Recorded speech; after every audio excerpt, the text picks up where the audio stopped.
Ladies and gentlemen, welcome back to What the Duck. This is episode number 21. It's been 2 weeks since we've last met to talk to all of you fine Dota fanatics out there about the latest happening here in the scene.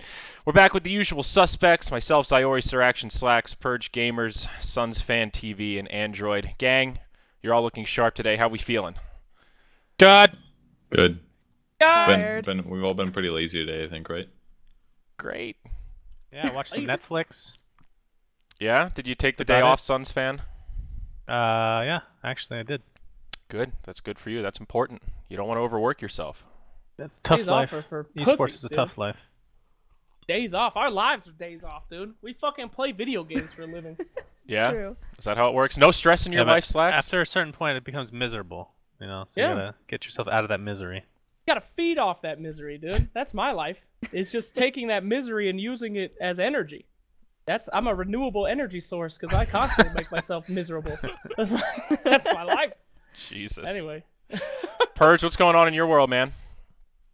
Not too much. Been trying to stream more. Went to TwitchCon last weekend. Well, I didn't really go to TwitchCon. It was more like we went to the same city that there was a con in and hung out with friends, basically. Okay. Ooh. How was TwitchCon, though? Did you absorb any of the ambiance? Did you get to meet any fans, or were you really that disconnected from it? So my experience with TwitchCon was on Friday. If you had a partner badge, you could get in like 2 hours before it opened to everybody. So I had like an hour there before I had to go drive back and pick up my girlfriend to bring her for the weekend. So I walked around for like 20 minutes and I saw Furryfish. She's a Singaporean, but she works for Twitch. And I said hi to her, but she was clearly busy, so I walked away. And then I saw the We Love Fine booth, and I went to buy more of those like Dota pins because they had like really nice metal cases. And then I spent like 10 minutes on my phone ordering things because they didn't have very good variety there.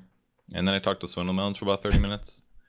And then I left, and that was my TwitchCon experience. I even bought a ticket to the after party. I didn't go. It was really like a concert. Yeah, I heard the after party was pretty not so fantastic. But... If I knew it was a concert, I wouldn't have spent $50 on the pass, basically. It was like a legit like rock concert or something, or what was so unappealing about it? They had like 3 or 4 performances or something, and it was in a baseball stadium. But I didn't go inside, so I can't comment. I just know it was T-Pain and Darude and like one other person. T-Pain? You passed up seeing T-Pain T-Pain? was Yeah, I passed up T-Pain. Oh, shit. Jesus. Yeah, but we just mostly hung out with each other and stuff. It was pretty fun. All right, Slacks, I think you're the only one of us that's been to a TwitchCon. You went last year, but I guess you missed it this year. You didn't get invited. I wouldn't call it I worked at the TwitchCon, which was a much more fun experience, I think. Oh, right. You did the right. you read that epic esports speech, Right, I did a right? presentation on North American esports and the growth of it, and then I worked at a booth, and it was a lot of fun. I don't like going to shit to relax. I can't relax. I'm always fucking have to do something. So it was a great experience for me. I don't know. You could tell it was their first one. I was really interested. I wanted to go to TwitchCon 2 because I wanted to see their improvements, and I haven't talked to anybody that actually went and saw it for what it was, you know? Yeah. So I don't know. I'm interested to hear reviews. All I talk to are Twitch people, and then you know they're all fucking drinking the Kool-Aid, right, Conrad? So they can't give you a straight answer. So My only complaint is I wish they included esports things a little bit more. But I kind of understand like I pretty much walked around San Diego. I think we only got recognized maybe like twice total the whole weekend we were there.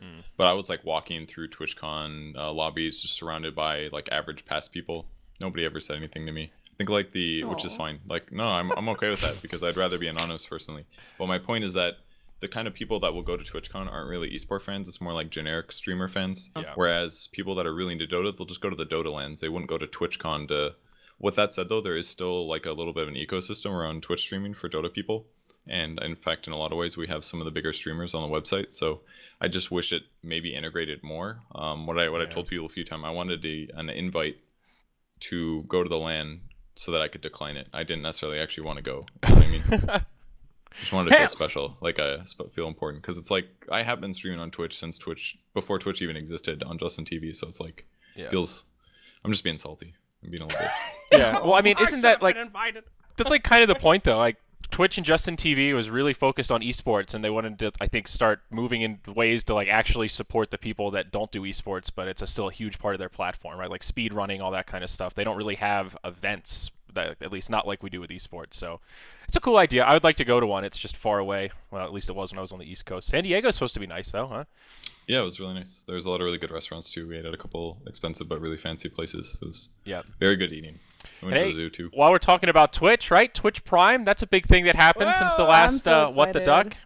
Yeah, that's the first day. I had no idea what was happening, and we were streaming one of the, I guess it was Northern Arena, probably one of the last days, and I saw it in Twitch chat, and that was a good day to be streaming, man. People were throwing those Twitch subs out like candy. It's a big day. Dude, So wait, how does it work? You buy a Twitch. Do you have Amazon Prime?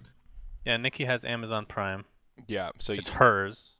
it's So let's say you're somebody new, you get the new trial, or you buy Amazon Prime or Twitch Prime. Is that just interchangeable? They're exactly the same? no, it's like You have now to if link you them. have Amazon Prime, you can link it to a Twitch account, and then one of the perks of Amazon Prime now is that you get a free Twitch sub every month that you can use on whoever you I mean, want. you also get like beta keys and skins. Yeah, and Yeah, stuff. they're okay. trying to make So- Amazon Prime more value. So the Twitch sub, does that carry over every month? I don't think so. It's every month No. you So get it's to just a resub new- to somebody it's a else. new sub every month, Yes, essentially. for free. Okay. I mean, you pay for Amazon Prime, but And then the person Right. gets the money from it, yeah. which is pretty cool. And I think for the broadcaster, it works. It's just like a normal sub. It's no different. I don't know how they can afford that, giving every single member of Twitch Prime $5 for free, but God bless them. I don't know how Yeah. the fuck that works out, but I mean, Twitch keeps a I piece love of you, that first of Twitch. all, so it's like, and if you think about Amazon Prime, Amazon owns Twitch, so really it might encourage more Twitch people to buy Amazon Prime, and Yeah. that's Amazon Prime's like $100 a year or something like that. I've already been paying for it too, so it's like these are just free benefits for me, but for somebody that's been on the fence about it, now they can be like, wow, I can sub to. I mean, if they get 60 subs per year for free that they would normally pay for, that's like $60 a year to one person. If they get Amazon Prime now, they can sub to one guy for free for $60 worth, and then still have Amazon Prime. It's actually a really good deal if you sub to someone already. yeah, it's pretty fucking sick for people that stream though. I'm freaking out about it. I like doubled my stream in like 3 days. I streamed once. I didn't do anything. Well, and Woohoo! some of it was also because you can sign up for a free trial for Amazon Prime for 30 days, and I think you get a sub for if you sign up for the trial. So that was part of like the big influx, was just to get people to sign up. So I don't know how many of those people will be repeat customers Slacks, but still, it was an exciting time for Oh, yeah, 3 that's- days. That's a really that's gonna be so fucking depressing next month. Yeah. You check your subs, it's like two-thirds 300 just people gone. have unsubscribed. Oh no. Well, You know, anyway, it's actually yeah. so smart though if you think about it, because it pushes everybody away from the ad-based model, right? Like people are already been just shit talking, Twitch ads or having to watch advertisements, and then people ad blocks, so then the streamers themselves don't get as much money from it.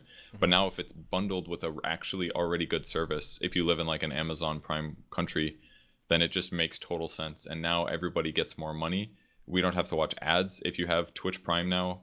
It's like it just solves that whole like monetization model in a lot of ways. Yeah, and I guess if you have Amazon Prime, Turbo also comes with it, right? That's also included. But I think Turbo is dying and becoming Twitch Prime. Yeah, there's Turbo's not just in this- countries where Prime isn't yet. That's Ah. right. Yeah. Okay, that makes sense. And I always kind of wanted that because I was like, I don't want to watch ads, but I didn't want to pay like $9 a month just for that Yeah. feature. But I mean, now you also get the done. fancy chat badge. You got to make yourself stand yeah, who out. gives it? It's like be one of the 6 people The crown. in the entire world that has that. No, it's like a battery, isn't it? It's not like a Oh, battery. Oh, yeah, I was the- talking about the Prime perk of Yeah. having that Oh. distinguished username. People are dying over that. Well, hey, completely off topic though. We would like to announce that this is actually the first sponsored What the Duck, and our sponsor this time is Amazon. So thanks a lot for watching. Completely off topic though. Great service, guys. Yeah, that was like a 10-minute conversation. Yeah, that was like, oh, golly gee, isn't that great? That I was mean, the best between the service 5 of I've us, ever how done, many guys. Prime subscriptions do we have? I've had A Amazon lot. Prime for like I've 2 or had 3 years. I've had one for 2 years. I think at BTS, every single person when I lived there had a subscription individually. It was, ugh, God. I All ain't right. buying that shit. My credit card is not on the internet. Fuck you people. All right. I've seen CNN. I know what you can do, You put anonymous. cash in an envelope and send it via mail. Very I smart. do. Slacks. I go to the store. Isn't that illegal? I don't think you're supposed to put cash in envelopes. You're supposed to write checks. Is that true? I think so. It's a security thing at the very Depends. least because they could just rip it open and take your money. Well, sure, but I don't see why that would be illegal. I People don't do it as much as they used to. think I'm it's sure. highly discouraged if it's not illegal, though. It's so much easier just to steal somebody's credit card number and buy some shit and mail it somewhere shady. That's I true. used to get cash in envelopes. I had an Etsy shop for like 10 years. Yeah, you can stop that. You can stop that. Yeah, no, I sentence right haven't there. done that in a while. I used to get cash and envelopes all the time. Oh, sweet Right. Jesus. Dude, how else are you Alright. supposed to do it when you're like 11 and on Etsy? I don't have God, a credit card. That's, Like, that's a fair point. I wish, back in the day when we were playing World of Warcraft, you could just mail cash into Blizzard. Just $15. Here you go. There's my subscription, guys. No, Just you write send, your you send username on one of the quarters and dollars. dimes. You know? The There's a little whole roll. bucket full of them. I just can't believe people still pay $15 a month to play a video game. I used to be a part of that life in college. I used to pay for an Damn. MMO too, but Thank I God know Mott's WoW's not really on. popular I think right I now. bought Legion and never played it. It feels I've seen good a to lot waste of- money that way, though. I've seen a lot of really positive comments about WoW right now. Like a lot of people feel like it's the glory days. I read one Reddit thread about it, and I know a couple people in real life that we all know that are like addicted to WoW right now. Who Yeah. could that be? Oh, There's a lot. Ben They're plays all a lot of public World of on Warcraft. Twitter I've about heard. it. You're making it sound like some super secret. Something they should be ashamed of. they Well, should, that's dude. actually partially true. I mean, they can do whatever they want in their free time, but I'm just saying the game is apparently really popular again, and Yeah. people are paying $15 a month to play it, and that business model is literally 10 years old. It's still going, man. They've got now at this point they've just got there's got to be a word for it, like where you have so many achievements on your character, you feel like you own something, so you can't stop paying for it because all of that work over the past 7 years will disappear. They've got like the EverQuest thing now, where people have just been locked in so long they can't turn it off, dude. I think usually when people use that analogy, they're talking about somebody that is in Moonduck Studios. I'm pretty sure. Yeah, they tried to pull that shit on me on what was that game? Animal Crossing. I just burnt down the whole town. dude, Animal Crossing is the best. I'm out, dude. Fuck. I you. revived my Animal Crossing town last year with my college roommate, and we sunk in like 60 hours to that thing in like 2 weeks. It was great. Most fun I ever had. We called our town Rock Bottom. Damn. Dude, what a Brutal, life. but We got appropriate. cash and envelopes down at Rock Bottom. Alright, Just anyway. sitting there at like 2 in the morning, grinding out like pulling weeds in Animal Crossing. It was All right, gang. Wonderful. This has been way too positive. We got drama to talk about here. Before we get to drama, though, I want to make mention the big land coming up in Montreal. The final 4 teams announced. FDL qualified. That wrapped up about a week ago. And now it will be eHome, Wings, and Liquid joining the already invited teams. I think DC, EG, Complexity, and I'm spacing on what the last team is. I don't have it in front of me. But Wings. Not important. not important. Sorry, last team. But it's shaping up to be a pretty cool land. Like, it's awesome that we're gonna have like a legit international LAN in North America. Like, now mixing in Wings and eHome, like that adds a whole other dynamic to this like Alliance. NA LAN.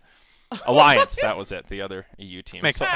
Ah, Makes sense. garbage. You know what part I'm most happy with? Just the fact that if you look at like the quality of teams in Canada Cup, it was always like 1 or 2 good teams. Like they would be happy with like one of these like 8 teams, and there's like actually 8 really good teams going to this LAN. Yeah. It would have already been a rank up, and now we're already at like tier 1 LAN for Canada Yeah, Cup. I guess the aka only Great heartbreaker Invitation. potentially, Eternal Envy's team NP, they fell short in the finals against FDL. It was a 5-game series. It was actually epic, might not be the right word. It was one of the most ridiculous series I've ever seen. NP stomped games 1 and 3 in like 20 minutes, completely one-sided. You'd think it would be a fast 3-0. Game 2 was like 90 minutes, and FDL barely won, and they obviously won games 4 and 5, but they were not that convincing. And like the game 5 was just this sort of slow, methodical. FDL just kind of won at the end, and I think at the end of the series, Trent and I were both left just sort of like, I'm not really sure which was the better team at the end of this series, but FDL made it, and they're going to LAN, baby. It's pretty exciting for FDL, though. That's a team that hasn't made it to too many LANs, so it's a pretty big opportunity for them. Didn't they Dude, get all rid these of teams are so good. CC and C? Correct. Yeah, they did. CC's not playing. Did they replace them? Mafia. Well, I probably haven't heard any of these guys. see. Susie's playing mid 747. Yeah. He's I think Yeah. the highest MMR in NA right now. At least he was Oh. a couple weeks ago when I checked. Yeah, they've got Bisa playing the poor Euro. Man, that series went so late. I think it was literally like 5 or 6 in the morning when it finished for him local, Jesus. because he's in London. It was brutality. But Well, He's you not know- number 1. You guys gotta watch out. You don't know if all those teams are gonna just withdraw within 15 minutes of each other. That's You never true. those tier 1 teams. Yeah, you I never mean- know. You never know. It's a possibility. Would you happen to know anything about that, Slacks? Nope. yeah, that's a good segue though. I mean, this Dreamleague thing Yes, great is segue. is a disaster. I'm Slacks. I think you need to start us off on this because you Why have me? experience. You worked at Dreamleague last year. Yes. What's going Dreamleague on, man? Is one of the best third-party tournaments in the world. Their production team is top notch. One of the first people that had the draw on the map. Yeah, Purge. Your entire career was stolen from Dreamleague. Okay, we drew. On I'd the like map to point last out year. those were production feeds, aka not actual clip grabbing, so it was mediocre. Even if the execution was good. I'm just kidding. Anyway, but the production on those guys are so intense. They work so hard. It's such a good LAN. The atmosphere is amazing. It's electric. Everything's perfect, but they can't get good fucking teams. And this year, they were gonna have it. They were gonna have the fucking tier 1 teams. It would have been such a good tourney, and they've been working for it for so hard, and then valved. It's out. They got ice frogged. It's fucking gone. And where was Dreamleague last? Was it last year or was Yeah. it 6 months ago? It was I think it was 6 months ago. It was earlier this year. months ago. Okay, never mind. Okay, so as I was tweeting with some people about this, I was Where using was the Twitter. where was Dreamleague last year? Was it at DreamHack? Because it's No, usually at it was DreamHack, at right? no. The So last- they Yeah, go ahead. they Slack. just had it in studio in Sweden, and then the finals were also in studio. They didn't have it at DreamHack. This But that year was they the are first- having That was the first year they did that, right? right. Because it's usually always at DreamHack itself. I don't really remember much of the finals. I was really jet lagged, and I slept through most of the games. I feel like enough time has passed. I fell asleep on the ground. No, that's not a surprise if you actually know Slacks well enough. But, Yeah. God, what a fucking cock block! What a cock block! So, But They all hey, left all Boston those good Major. teams. well, hold on. Pump the brakes. Well, we'll get to the major soon. It's like Fuck! So the Dream League thing, for those that haven't been following it, it's on the front page of Reddit right now. OG, EG, and Secret were confirmed for this season of Dream League. It was announced, I guess, 5 or 6 days ago, a week ago, something like that. And today, at just about the exact same time, they all dropped out simultaneously, citing the major as the reason with scheduling conflicts. If they wanted to do this, it would be all sorts of flying around and back and forth when they just want to boot camp and play offline. So the drama pretty much lies in the fact that Dream League just got screwed by the major announcement. You know, in some ways, the majors are supposed to create more stability in the scene, and that's everywhere, not just for tournaments, but for teams and players. And it kind of sucks that Dream League, one of the more reputable tournaments, as Slacks just talked about, is now kind of in trouble. They'll probably still do a season. There'll still be some tier 2 teams. It'll probably still be pretty good, but it's a big difference not having those teams, man. That really hurts. I mean, Alliance is there, Navi is there, NP is there, so Kai P is there. So I mean, they still can pull in an audience, but it's not fucking EG, OG. Damn it! They were so close. That's all that tournament needed. I think it's the fact that this is the first time. Okay, I could be wrong. You guys correct me if I'm wrong. I was gonna say this is the first time that something like this has happened that that Reddit. I'm not gonna say the community. I'm gonna say Reddit has taken notice and made a big deal out of. Can you name another time, or am I wrong? Well, Where I'm going with this is the fact that that's getting upvoted on Reddit means that this might not happen again. And obviously a big part of it was, I don't know how, I mean, you guys know as much as me, I guess, but as far as Valve choosing a major location, Boston was definitely not top of their list. So things fell through, and that's the reason for the delays. I have no idea what they were. How do you know Boston was not top of the list? I just Someone's know. about to get fired. I just know. All right, I can say this because no Valve person told me, but I heard rumors of like up to 5 different locations in the last month.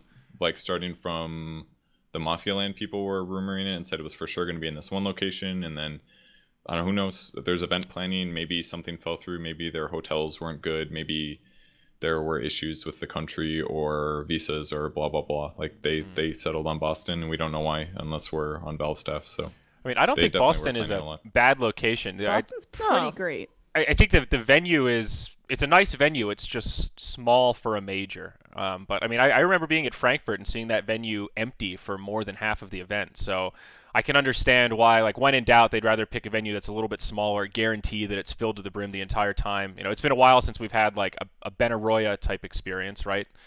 Yeah.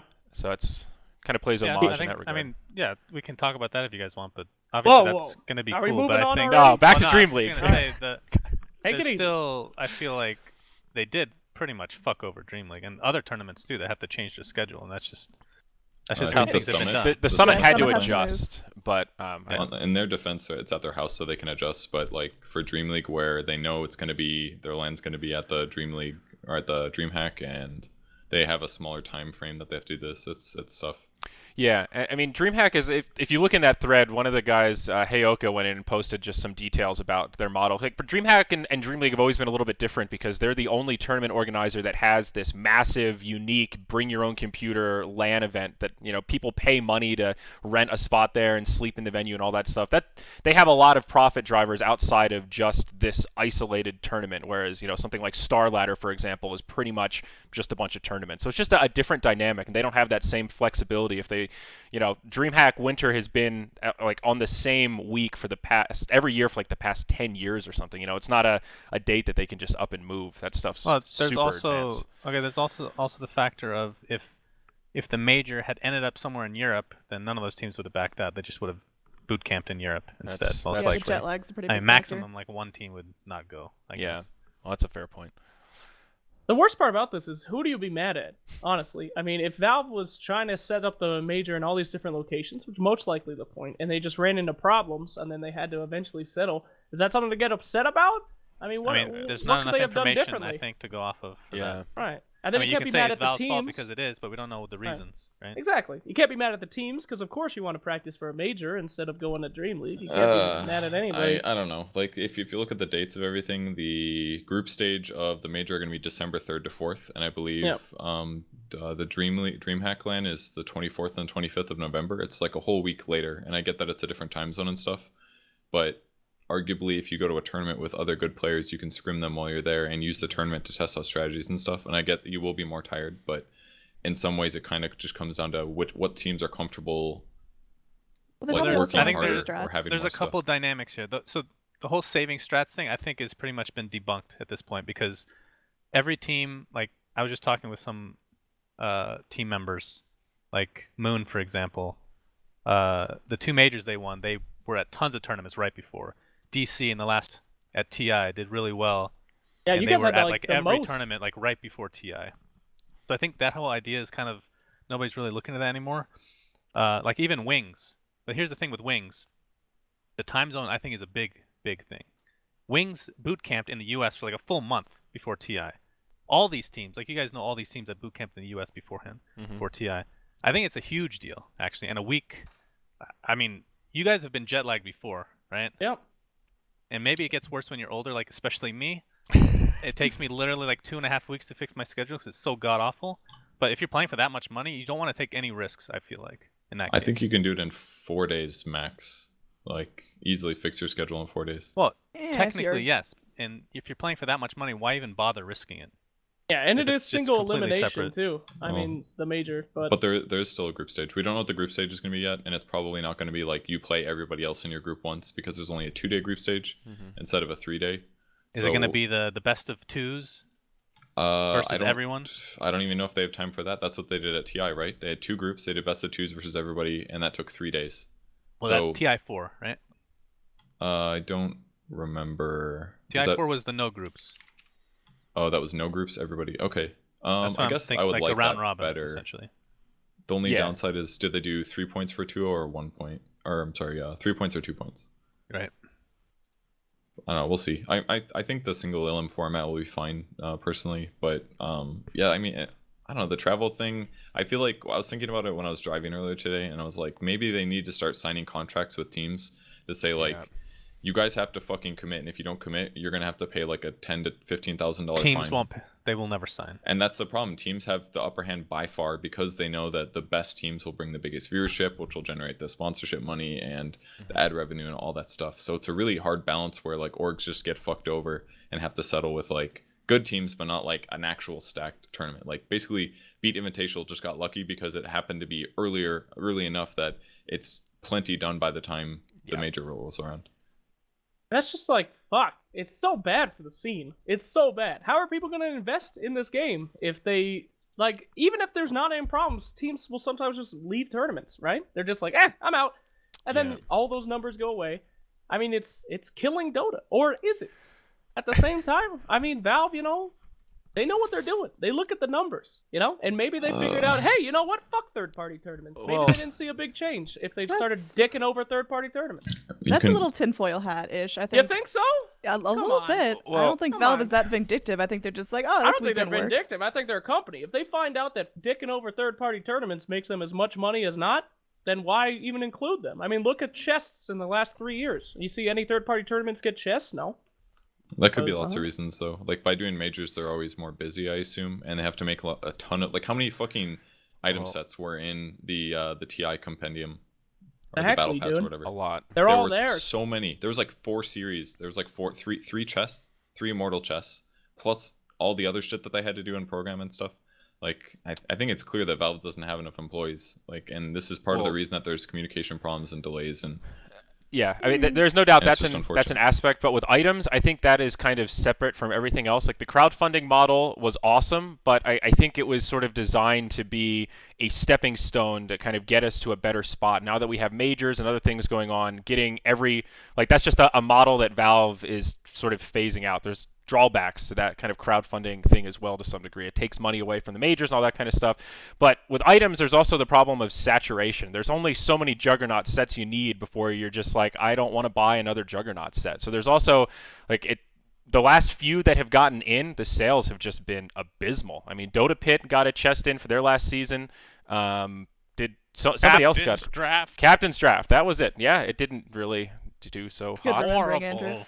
Horrible. Yeah, I tried to forget how horrible it did. Actually, it was. Hey, ass. hey! Yeah, let's not talk about the workshop because I can talk for an hour and it's just gonna end up me. No, being a but little I bitch, just, so. I think that's a little bit segregated though. I mean, at some point this conversation is quarreling about semantics. Like when you say like, is it ruining Dota? Like it's an ecosystem that has different aspects. Like have the majors made it more difficult for third-party tournament organizers to operate in the space? Absolutely, but that's like, is the trade-off a net gain or a net loss at the end of the day? And I would argue it's probably a net gain. Like the majors have obviously done a lot for Dota. We've had these huge premier tournaments all around the world. We had one in Southeast Asia, which is just awesome in general to see the scene like truly expand into a global atmosphere. Like I think it's still a net gain, but I mean, we've got road bumps along the way here, no doubt. Well, okay, I don't know exactly how Riot does things. Okay, I've only heard stories. They're very, very structured. Dude, right? they're coming out with replays. Like hardcore. In 2017. Yeah. Hilarious. The fact that that's big news now is just holy If shit. we Anyway, worked for Riot, we couldn't do this show. I'll tell you. but like Riot is everything they do is extremely structured and like very strict rules and whatnot. Valve is literally the polar opposite.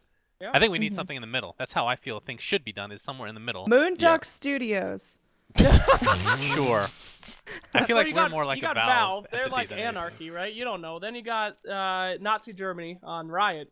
So we need something in the middle, huh? Is that I mean, Blizzard? Valve's the Well, cool parents that just kind of want to be like, all right, do whatever you want, but we're just Yeah, gonna That's step kind of in the once problem, a year and because kind of. Valve controls literally everything. So all that needs to be done for this to be avoided is for there to be communication on both sides at some point. Tournament organizers and Valve. You Will want this ever happen? communication from Will Valve, this ever dude? happen? No, Okay, this will never this- happen. I think literally the crux of the issue is that they don't have enough employees because they I only agree. hire super talented people. I agree. So they are already spread thin and they have so much shit to do. All right, so they're here's the just thing, constantly Purge. slaving out thing. items. What kind of a person do you need to communicate in this little Okay, bubble? but again, it's their business structure. They only hire people that can already do everything. They don't hire like Put secretaries Steam and shit. support on it. Steam support, please. That's help. basically the closest they get, I think, from what I've heard. Yeah, But I like think they so. just be- if they had more employees, they could communicate and plan the majors ahead of time and do all of the things that everybody wants them to do. So it's like I actually like their design models and stuff, but they clearly have issues because they don't have enough resources to do all the things that they should be doing to cover the little bases. That's what it seems like to me. I mean, I feel like we've been having this conversation for the last 3 years, and nothing's changed in that regard, right? That's How do you always been a hire constant. people that talented? Like it's difficult. Well, that's the thing, though. You don't need people that talented to do the stuff that needs to be done. But that's Then- not Valve's then model. it breaks their model and they have to man. readjust how people earn, and then that might cause turnover. I mean, Who I knows? think Like, I think adapting is a very important part of any business. Well, But personally. Valve mean- isn't losing money from this right now. In fact, they're just getting money. 'cause That's the people- key. Exactly. That's the key. If I mean, Valve we starts losing money and respect, then they have to do something. The fact that this hit front page Reddit means maybe something's going to be done because Well, that's- Valve yeah, values I Reddit's agree. opinion. But maybe. The only thing that matters is whether either money's lost or there's a Reddit thread. As sad as that is to say, That's where the fuck we are right now. It's true. I mean, Jesus Christ, man. we know the money thing just from past AMAs that Gabe has done. Like they've said in there that that's like one of the main metrics that they look at in terms of what does the community resonate with this or not. If they're still selling millions of battle passes, then I mean, a lot of arrows point towards, well, this is certainly working somewhere. People are excited as hell to buy these imaginary items. You know, I think they should hire Slacks to do that, by the way. No, I do not want to be that guy's gonna fucking die. That's like Community trying to become manager the Slacks, no. guys. You know how many death threats that guy will get on a daily basis? You the can handle community it. manager. Can't be worse than the amount you get right now, right? Yeah, That's exactly. probably true, but I'll do it. no, dude. The community manager? Are you kidding? The Dota community is so salty. Not even the ones that go on Reddit, just like normal people. Every day you get an email, "I'll fucking kill your family. Slark is so OP," and that's all the email says. Yeah, but And here's then the a bomb thing. Can you So imagine if somebody Dire else Tide will was pay you actually well. one person's fault? I mean, Jesus. They paid me well. I do what Valve does now, just not say anything and make a lot of money. That'd be great. Well, then you'd be useless to them. What would you be doing? Ah, that's Just the making motto. memes on the side? They don't need memes, okay? They do. They need got memes. Reddit for that. That's It's an free. effective community manager. Okay, you can go out there and try to do a good job, or you could just post Kappa face after a big fuck up. One of them will save your company. You know what? Maybe I could do this. Valve, if you're hiring Yeah, community manager, let me know. There's been $2 worse million things that have a happened. year. Anyway, I think you're qualified, Slacks. I think you could do it. no, I would rather not. That guy's gonna die. You've got that That's like- smile. That's scary shit. Oh. Pretty sure Anyway. if there, okay, if Has there there- were a community manager for Valve and the community itself got to choose who it was, do you think Slacks would be the choice? We don't need to talk about this. If it was I like a will say, public though- vote, who else would even be in the running? All right, don't even. Charlie? I will Grant. say though, people like say the community manager thing can't work, and I know a lot of people don't like it, but Overwatch has an amazing community shit. They do blogs where they're like, "Hey, Who says Look the at community this. manager thing doesn't work? I'm just saying, like a lot of Dota people are like, eh." But Well, I like, know this look was at a few years Overwatch's ago. blog. They're like, "Hey, we saw you guys writing about this. We think this and this. Yeah, maybe we're gonna change Tracer's butt, but we're still gonna show the butt." I mean, that's nice. That's cool. I think it depends on the game, and that's maybe this is just speculation on my part, where Valve might have the wrong idea with whether a community manager would be good or not, because it wouldn't work for a lot of their games in the past, and maybe they're basing it off of that. But I would think also ask, is clear it that working Dota for needs it. Overwatch? Like, is that game trending upward at all?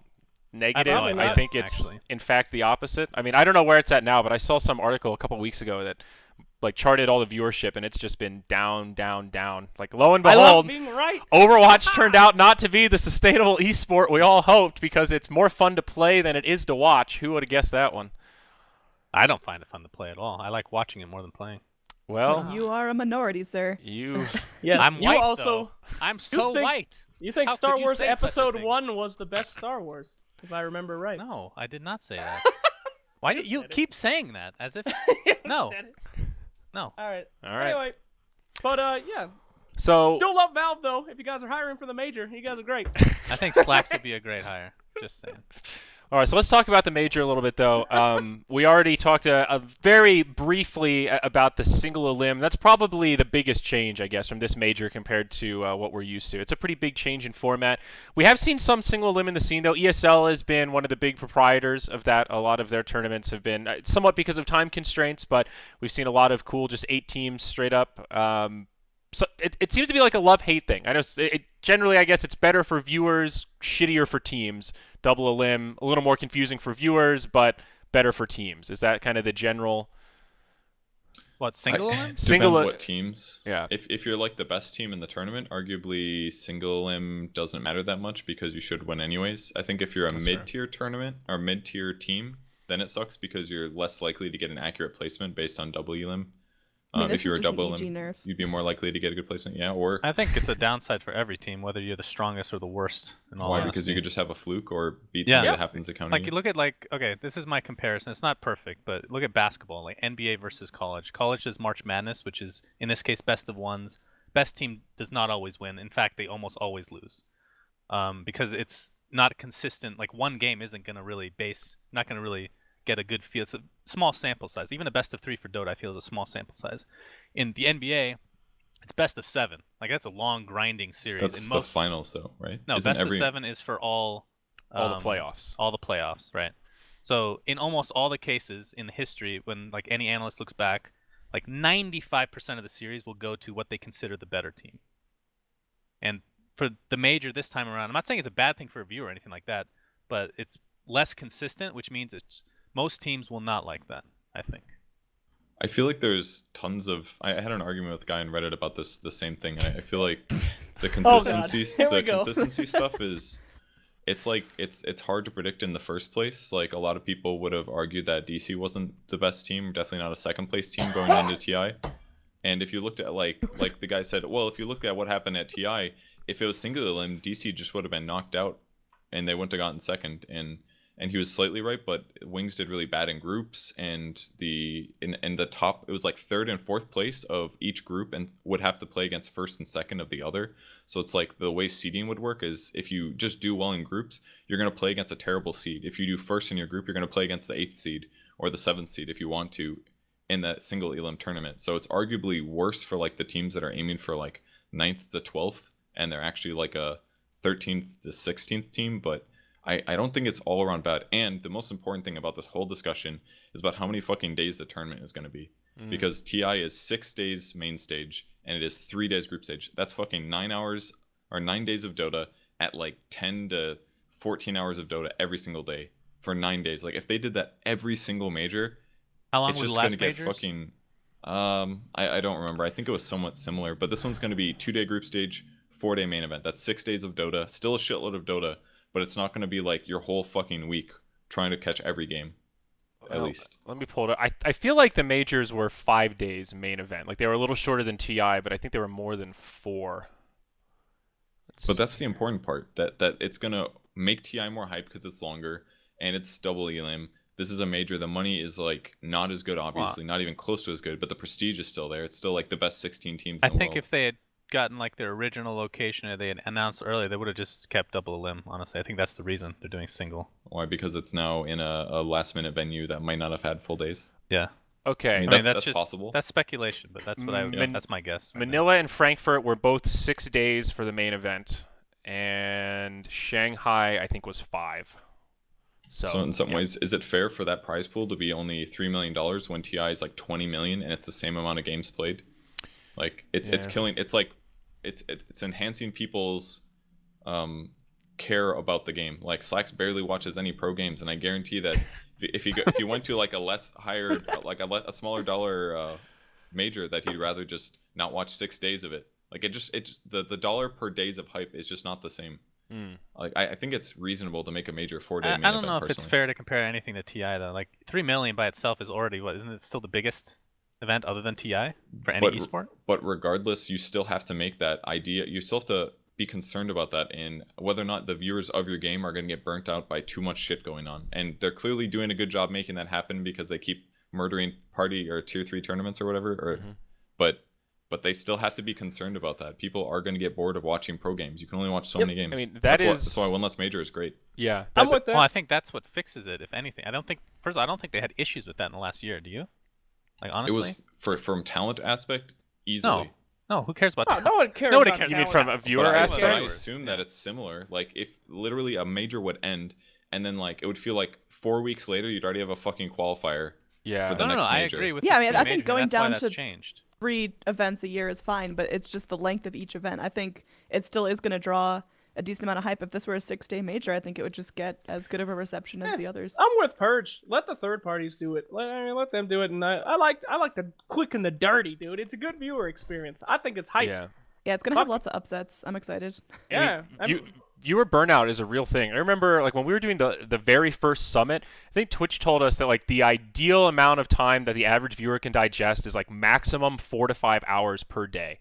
So if you're really looking at trying to capitalize on your viewer base in terms of all of your fans watching live, broadcasting more than like 6 hours is the point where people have other shit to do. They got to work, they got to take care of their kids or whatever. And I like, as someone who's like been at events trying to like pay close attention and cover everything, it's pretty hard to digest all the info that happens at a major or a TI. Like there's simultaneous games in the group stage. Like it's a lot of hours of content. So I'm pretty okay with it being cut down. I think from a viewer side, like that's one thing League of Legends has over Dota by a long shot. Like if you want to watch top tier League, it's just LCS. That's it. You know where it is, you know what it is, when it's going to be. It's a straightforward format. It's much more like the NFL or the NBA where you know who the teams are, you know when they're going to play, the schedule's laid out in advance. Dota is kind of like, oh, there's a tournament in China this weekend? Cool, okay, I'm going to try to stay up and watch it. Oh, there's another one next week. There's a lot of stuff all over the place at crazy time zone. I think Dota's hard to follow for a casual viewer, you know, like very difficult. From a viewer perspective, this is why I brought up the sports analogy. Like the NBA playoffs are not nearly as exciting for people. This is not including me because I fucking hate college sports, but compared to like March Madness or NFL playoffs as well, it's one game. Like so much is riding on one game. Doesn't mean the best team's gonna win. From a viewer perspective, it's fucking amazing. Oh, obviously. Yeah. I'm talking about like from players and teams. I can pretty much say without a doubt most of these people will not like the single limb. I love it. We haven't tried it in a major yet, so we'll. I've been a huge fan. I've always said fuck the players and the teams because it's funnier. Funnier. Hey, what are you gonna do? It's so boring when, oh my god, we have to do everything the players want, and this is the best team. Let's watch them win for fucking 6 months. Fuck that. Just throw shit at them. Just fucking send them to China, give them no food. I fucking love that shit. It's better for the memes.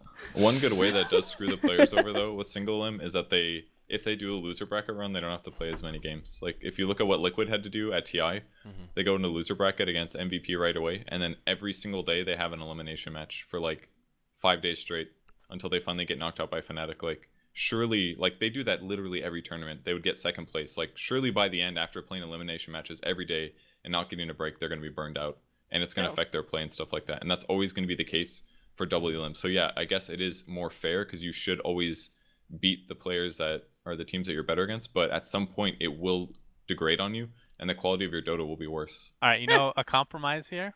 What's that? Nobody's gonna like it though. Everybody wins.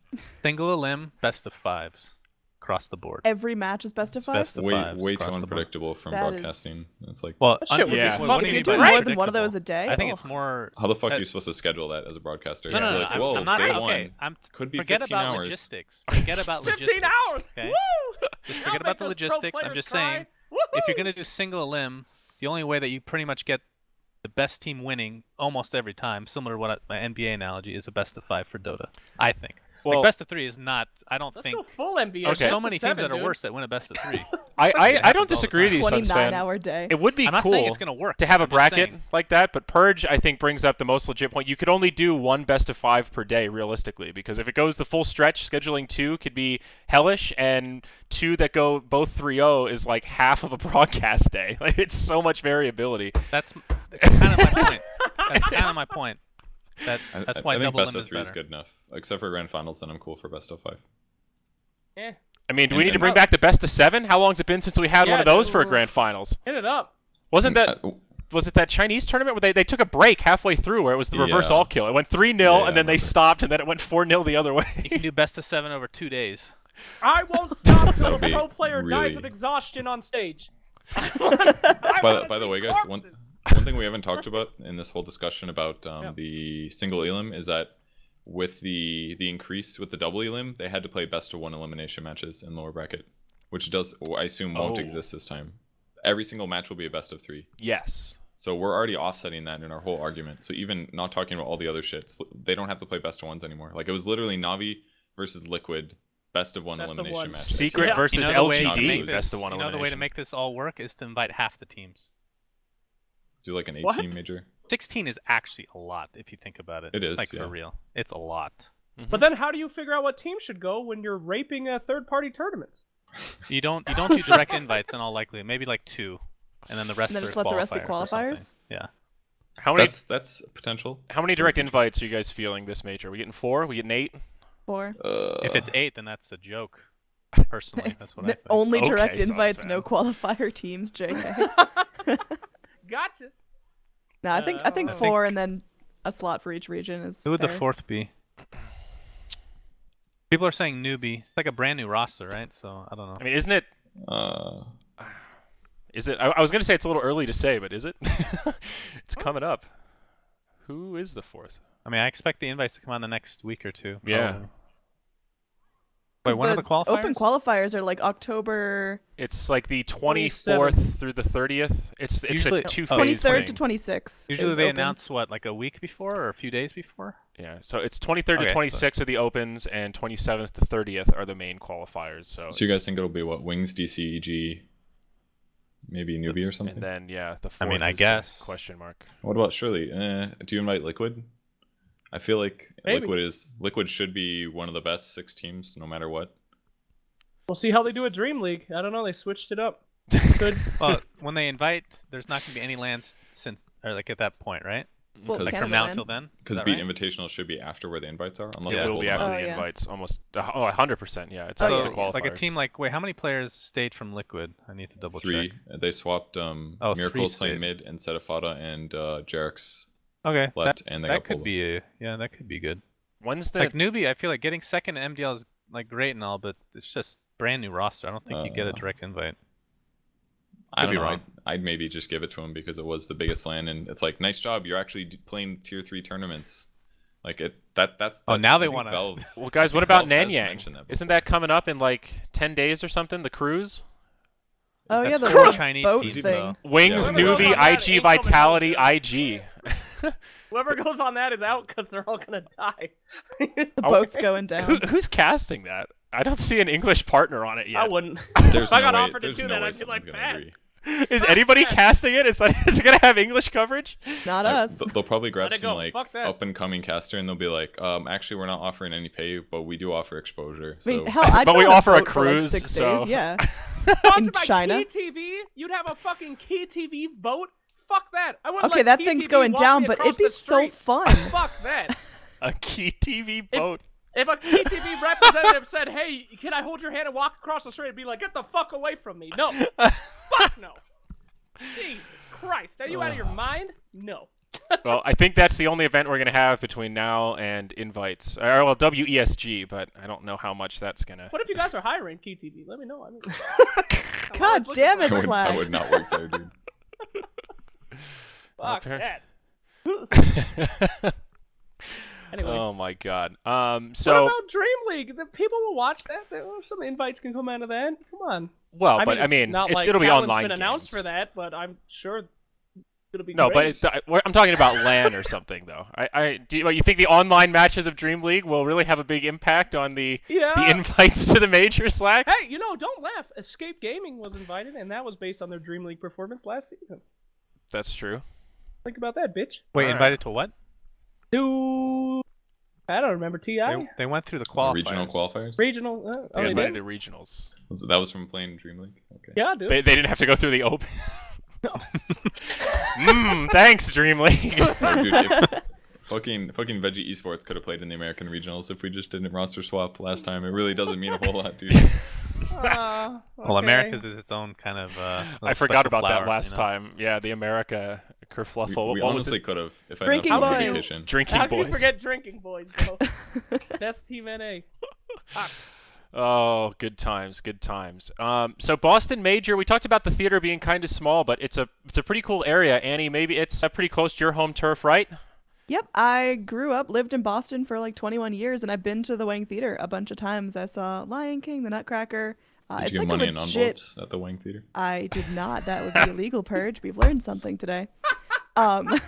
No, but it's like a legit opera house. Like the ceiling, the carvings on the ceiling are insane. Like I can't imagine Dota being played there. Like it looks too fancy. We need Looks like a classy dark, joint. wet basement. Yeah, cover up all it's- that fancy shit. It's Put really some other small. garbage around it. Like the seating itself is tiny. I found a picture of myself in the Wang Theater from like 6 years ago. I sent to Andrew. Like you can see it's like 3,500 max seats. I think they're probably going to sell out like Instantly. 3,200 tickets or something, but it is tiny. I remember Benaroya wasn't super comfortable to sit in the seats, and I assume it's something similar because it's also like a concert hall or whatever. Yeah.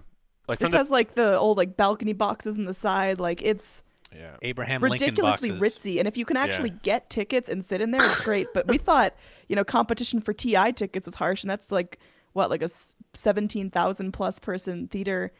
And this is in East Coast Boston. We've never had a main event aside from ESL New York. Like, these tickets are going to be ridiculously expensive. They're going to sell out crazy fast. Yeah, It's if you guys during wanna buy 'em and college sell 'em. finals week, which doesn't make a whole lot of sense schedule-wise, but it's going to be a really unique event. I think it's going to get back some of that, like, small, cozy Dota feel, but it is also that kind of like that rich kids club of, like, not everyone that wants to attend can attend this major. Are we gonna see Scalpers, pay scalpers? attention. That's Oh, yeah. Boston, in a Boston nutshell, scalping is dude. huge. I'm It a is, scalp. Is it vicious. legal or illegal? it is illegal, but that does not slow it down whatsoever. Right. Okay. Yeah, it's semi-tolerated, I guess. What's the weather going to be like in December? Cold. Is it hoping December, for it's snow? going to be quite cold, but not usually snowy. Usually in Boston, the real shitty snow kicks in like January, February. There's not going to be like huge piles of dirty shit on the side of the road. But driving in Boston is the fucking worst. If you're looking for hotels, get a hotel on the green line or the red line, not the orange line because you'll get shot.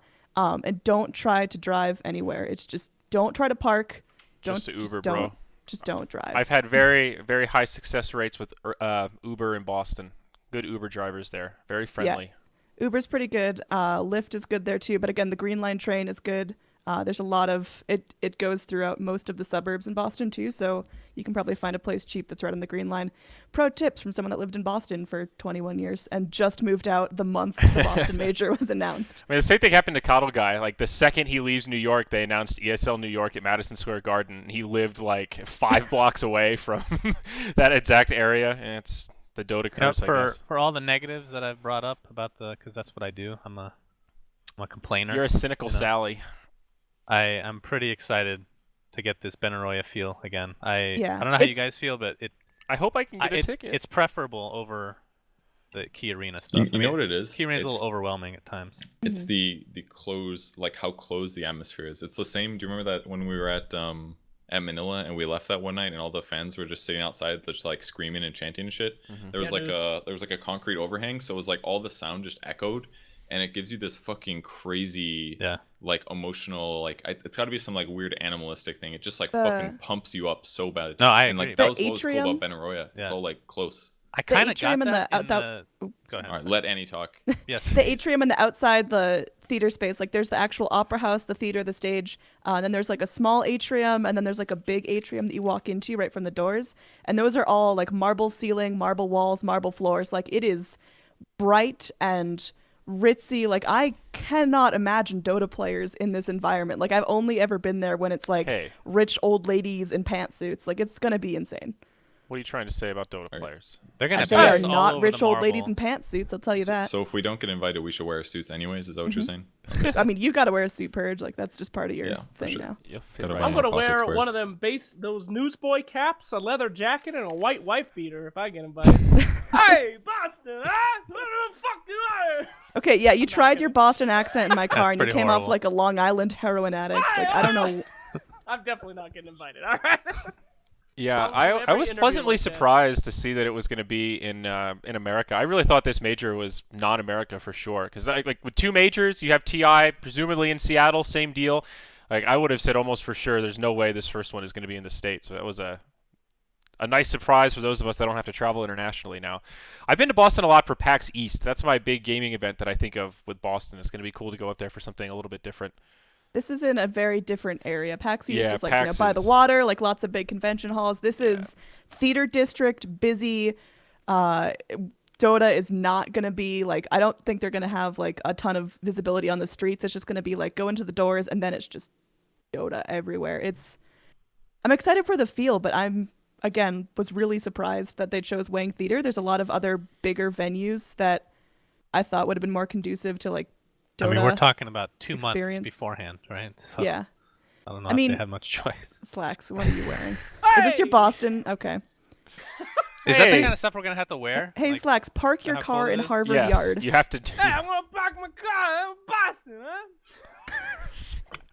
Isn't it Boston? Like Hey, Boston? Boston. Yeah, it's huh? Boston. You gotta park your car in Harvard Yard. Yeah. You just drop the R's from all your words. One of these kids is a rat. Wait, why don't you have a Boston accent then? I, don't know. for some reason, I have no Boston accent, but my mother, my grandmother, all my aunts and uncles have like ridiculous Boston accents. You dodged. Well done. Yeah. Yeah, Well, I think it's pretty okay. it should be exciting though. The qualifiers should be fun as well. I don't know. I had a really good time at the last hub actually. I'm looking forward to the qualifiers. The last few times have been pretty interesting, just across the board. Like, it's always action packed and crazy, but fun to see which teams float and which teams sink. Right, Slacks?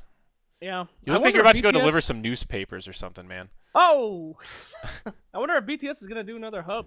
Me too. Think so? I sure hope so. I hope we're invited now that they hired a bunch of other BTS people. But Nope. It's our fault. But I don't know. Not that it matters for me. I have prior engagements that are unannounced. As of now. Yes. Okay. Any moment now, they'll announce these prior engagements. Yeah. Hey! he has to go deliver newspapers in inner city Boston. Really get that method acted going. The hubs are cool, but like I mean, I don't know anything about the financial side of it, like if BTS makes money on the hubs or if they break even or if I it's don't like a think they loss do. leader type thing, but I'm sure they do it. They probably break even, yeah. probably. I can't imagine they lose a lot of money, but the hubs are really expensive and resource intensive. Like I feel like we say it every time, but it's just impossible to capture how much effort it takes to do a 24-hour stream with like multiple individual casting setups for all the games in Dota TV, and like it takes producers and cameramen and people awake 24/7. Like it's a lot of people, it's a lot of talent fees, it's a lot of food, you know, all that stuff. Like I hope that's cost effective for them because I think it's important. Like the coverage is way better when we're all together. I remember was it the Frankfurt when we did the split hubs? That was way less fun. This Yeah. episode was sponsored by BTS. That's- Congratulations. Please fly us to California. We moved closer for No, that. but I mean, do you guys remember the Frankfurt thing? That was like the first big event we did as Moonduck. It was No, Moonduck. that was the Shanghai. That you did Moonduck and Chill for the Shanghai major. No, this is Yeah. Frankfurt was before Shanghai. We were in Sweden for the Frankfurt Oh, major. that's the DreamHack one. Yeah, with DreamHack. Yeah. We partnered with our boys at Dreamleague. We worked with Join Dota and the Good Studio, and we covered one region, and we're real serious. It was just. I cannot wait. It was Okay, ill-fated, Never dude. mind. It was Never mind. ill-fated. That Fine. let's not go back to Raffle. those days. That's I what I'm was saying. gonna say raffle. That's what I'm getting at. It is hard to cover it 24/7, but it's nice that they have that their business space now because they do have all these little pocket rooms that are great for casting. So The nice. perfect And they've spot. already got the hardware obviously, and And the there's people. a hangout area. Now, Yeah, like they've exactly. got Rob, they've hired a few more camera people. Like they've got the crew Yeah. now. I mean, it seems like they do it pretty bare bones in the sense that they don't need a lot of people on every clock. I'm sure those people are overworked or whatever, but Hashtag it just Rob. depends on viewership. Rob works like 20 hours a day. Yeah, he definitely does those days. But I don't know. Who knows? As long as we're not competing, it's better because then it's already hard to. First of all, if you're doing qualifiers, the best teams are already invited. So you've got like the 6th to like 16th best teams in the world playing in regional qualifiers. So they bring less viewership, but we need to cover it 24 hours a day, and it's a lot of work and it's hard. It's a little harder to monetize on it. Absolutely. I think so. It's definitely better if we don't have to compete because then we're just like splitting the smallest amounts that we already get from the viewership. So Yeah, I mean, even like money stuff aside, I think it's just way better from a viewer perspective having a more consolidated effort with it's like kind of bipartisan talent from everywhere all kind of working together. It's easy for us to say since we don't have to do all the legwork, but it's True. It's cool. So fingers crossed. No details on that front yet though. Still plenty of time, guys, but a few weeks to organize a hub. No big deal. Right? Oh boy. I'm sure they're thrilled about moving Summit and then having to plan a hub in like a week. Oh, So God, dude. Yeah, I didn't think about that side of it. That part of it's kind of shitty. they're I just suppose. like getting bent over and screwed by Valve all in one go. But sure, it's fun. Yeah, let's do it. So you guys want to talk about this Anna drama a little bit? Also tearing up the front page of the subreddit. Honestly, I don't have too much to say about it. It's just one of those like, yes, I read another that shit. shitty situation in esports. I'll talk about it. So Sure. if you guys didn't read the summary, there was also like some chat postings. Basically, the Australian player Anna traveled to China, and I think he was under 18 at the time, and he joined IG's second squad or first squad, I can't remember, but he played with them. And when they were negotiating the contract, he had a guy helping him. The initial contract negotiations weren't very good for him because he was basically leaving high school to go play pro Dota, so he wanted to make sure that it was like valuable in terms of payment and exposure and all that stuff. So initially the contract was like 2 years or something, and he only got like certain cuts. The deal wasn't very good, so they asked for some modifications. They finally worked out those modifications, and then when they went to sign the contract they were presented was the original contract without the modifications. So they said this is the wrong contract. can you guys update it? And they said, oh, no, it's fine. Just sign it and we'll update it afterwards or something, or we'll still stick to it. So they, in that tense moment, they basically said, sign it. Here it is. It's fine. We're gonna take care of it. And they never did, obviously. And then, he got a little screwed over from it, got put as a sub. Eventually, he ended up breaking the contract himself and leaving the team. So there's kind of like a gray area morally, whether or not who's actually correct here. But it's pretty clear that their management made promises verbally, and especially to an underage kid, I think it's very, especially as a big club for an underage kid that's talented, it's so easy to abuse that kind of situation. And the same thing kind of happened in Korea. I mean, it didn't happen, but the potential was always there. Like, you don't speak the language, you don't know the culture. You can read the contracts, obviously, and they might be in English, but, who knows? Maybe they'll change their mind about stuff and things will get weird because you don't know how their culture is. And it never happened in Korea, but you've got to worry about that shit. And this guy literally just wanted to make it as a pro Dota player. His family doesn't have very much money, and they basically didn't pay him like $12,000 that he was owed based on his verbal contract negotiation. And then, they raised the issue, and the guy basically said, like, that it seems clear you broke contract, you signed the wrong contract. This verbal agreement didn't happen because they must have some like shady manager or something. Who knows? So it just kind of sucks. I think like when I was reading the post, one of the scariest things that I saw was that the contract specified which team that he would, like IG or IG Vitality, he could either be a sub on the primary team or a player on the secondary team.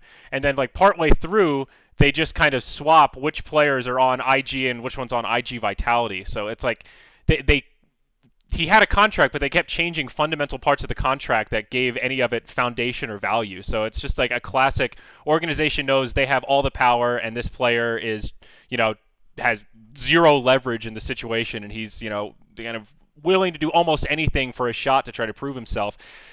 That sucks, man. That's just an organization kind of bullying around somebody they know that is never really going to be able to, fight back or do anything. This stuff happens all the time. Yeah. All the time, even to really well-known players.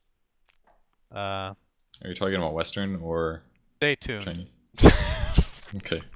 I mean, I know there's a whole lot of stuff like that, like contract breaking happens all the time in esports. It's like most of it is even there's no contract. That's one of the issues too. Oh, okay. So I know there's a lot of occurrences of that where people will just say, well, whatever, it was the contract, but my team sucks or it's toxic or whatever. I'll just go join somebody else. I've heard lots of cases of that happening over the years, and nobody wants to be the bad organization. It's like, all right, well, we deserve to sue this guy, let's sue him. Yeah. I don't think anybody's really done that yet. So at some point it's going to hit obviously I think Western organizations are better than what the situation is in most cases, but at some point there's going to be some real drama.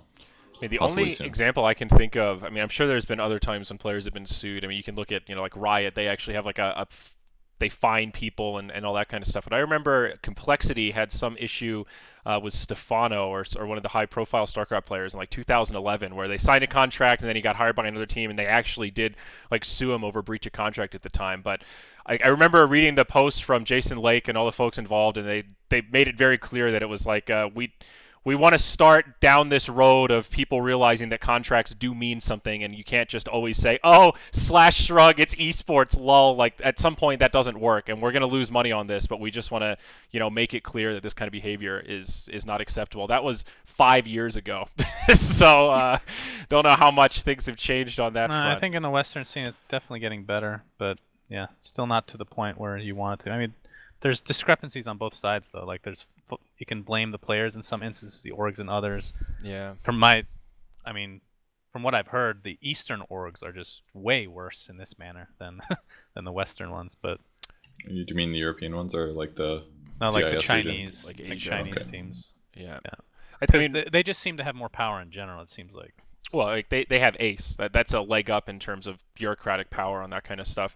I think like the fundamental problem with these things is where you actually go to deal with disputes, because most business, quote unquote, like brick and mortar business, right? That's like the classic model that requires physical stuff, physical goods. The business we do is just totally flat across the globe. Anybody with internet connection can do stuff and contribute. So, if you have a partner in Ukraine and they stiff you on a bill, just like hiring a lawyer in America that can even figure out how you go about like filing the paperwork to sue somebody in Ukraine is probably going to cost you more than what you get out of it, let alone like all of the actual work to pursue. Like that is a huge hurdle doing international litigation. If it's all isolated in one country, it's semi-manageable and it's just a cost structure thing. But outside of that, it's just unreasonable. You know, even if you're a relatively big gaming org, it's just there's an accounting term for it that I'm spacing on, but unreasonable.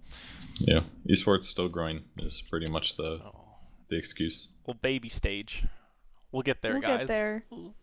One day we'll have a union. Unions, huh? Unions. Who needs them? Yeah. Well. One day I'll be able to tell my parents what I do as a career and not get laughed at. Honestly, it sounds like Riot needs a union more than we do. Isn't that like the big drama over there over the last few weeks? Like the Monte Cristo guy came out and said a whole bunch of stuff. With casters aren't allowed to do anything like monetized outside of LCS, and they get paid shit salaries. In League is ridiculous. Like, it's way sounds different. like they actually need a real union. Yeah, I just can't believe that they're not allowed to monetize anything outside of what Riot allows them to monetize. It just blows my mind. They're not allowed Twitch to stream. Twitch sub.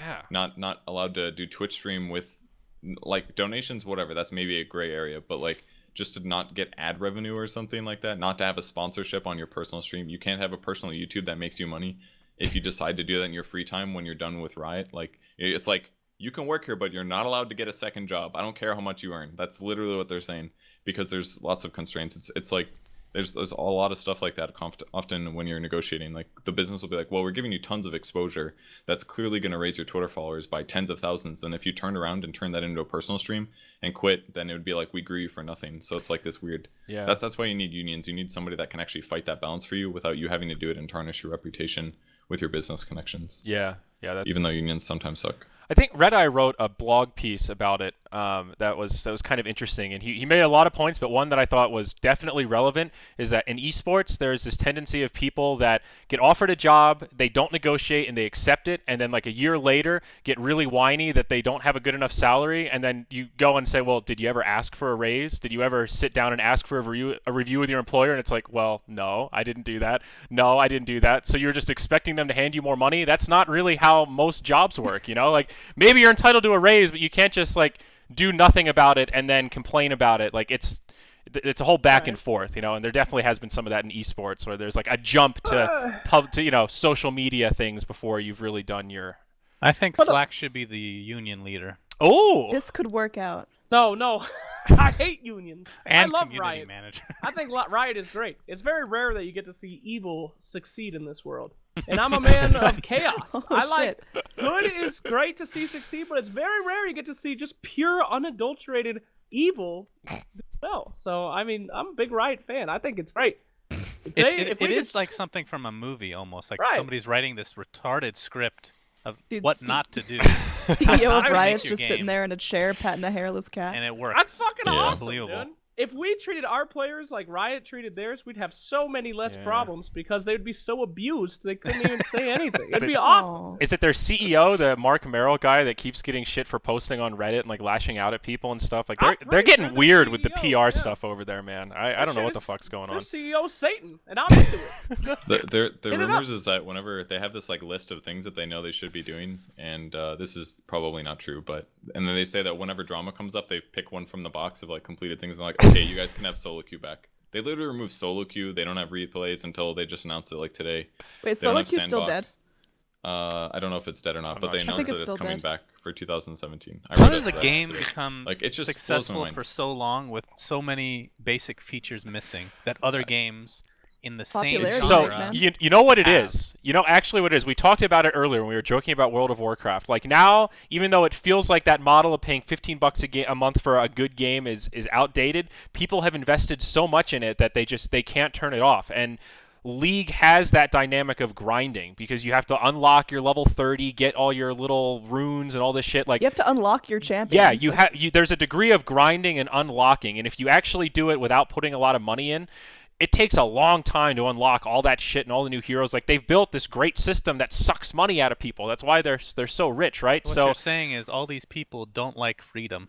Well, they're just stuck. They've put a lot of money into something and they don't want to give that up. It's a huge opportunity cost to switch to another game because they've invested so much in it already. And Dota doesn't have that because you can just sit down, play for free, and you have everything, in terms of heroes and stuff. Well, Dota's not perfect, but it's if you get hooked on the game. If you play League, there's Is a it huge not popularity perfect? boom in League in America. If you actually learn the game, if you get the hang of it, if you find friends that play, even if it kind of sucks a little bit and they do shit that jerks you around, you're still going to keep playing because you already got that The investment. thing I hate about it is when people say it's free to play. I hate it when people say that. What, Dota's That free to league play? is- No, League. Oh. I mean, well. it's free to play a it's- match, but well, you it's get a free to choice of play. like It's 7 not a heroes. lie. Because people are saying, like, you can't throw around that term free to play for both Dota and League. There has to be some discrepancy. There needs to be a different label to one of them because one is actually free while the other one kind of isn't. You know what I mean?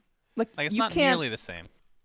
in Dota, you can like go and play with someone who's never spent money, never unlocked anything, and have the same exact in-game experience. League, there's like the runes, the masteries that you have to pay for and unlock, and Yeah. that helps you in-game. But regardless, And don't get me wrong, Dota has that effect too. If somebody has an inventory that's worth, $500 or $1,000 or some sick collection, that is something that keeps you, invested in Dota instead of playing another game perhaps that's of a similar genre. But it's to a much Not lesser really, effect. because you can sell all that stuff on the market. Well, most of it, Well, I guess. most of it. You can sell all of it. But Yeah, Whatever. but I think League has an amazing community. I think they're really cool. I think the game is fine. It's a nice casual alternative to Dota. There's owned by evil, and that's awesome. So I'm up for it. I think it's cool. I like League. I pretended I watched Worlds. I have not. You guys but- seen I've Mr. seen it. Robot, by the way? I have seen Yeah, Mr. a little. Robot. Evil Core? That's Evil Corp. Yeah. That's Basically basically Riot. right. I mean, I mean, you that's- guys think of every you guys time are I watch that show. hyperbolizing a little here. That's a stretch. I just hope that their casters start earning what they deserve to make. Like almost all of their top casters don't. have like 4 or 5 times more Twitter followers than all of the top Dota people consistently. And the fact that if they do make salaries, like almost all of us are basically freelance workers, so we get paid like a lump sum for every tournament that we work.